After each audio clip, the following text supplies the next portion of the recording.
In this video, we are going to add two polynomial functions together, and we are going to find the value of f plus g of 3. Now, we're going to look at an alternative method than the previous video. In this method, we are going to first find f of 3 by itself, and then we're going to find g of 3 by itself, and then we're going to add the results. So instead of combining the functions in the beginning and then evaluating that new function for the value of 3, we're going to find the value of each function separately when the input value is 3, and then we're going to add those two output values together to get our final answer. So my first step is just going to be to find f of 3, and then after I do that, I'm going to find g of 3. So first let's find f of 3. So I'm going to set up my skeleton. So everywhere I see the input value of x, I'm going to replace it with an empty set of parentheses. And then I'm going to put the input value 3 inside of those parentheses. So f of 3 equals 3 times 3 squared minus 5 times 3 plus 7.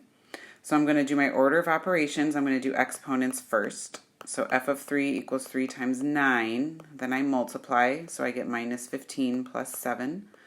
So f of 3 equals 27 minus 15 plus 7.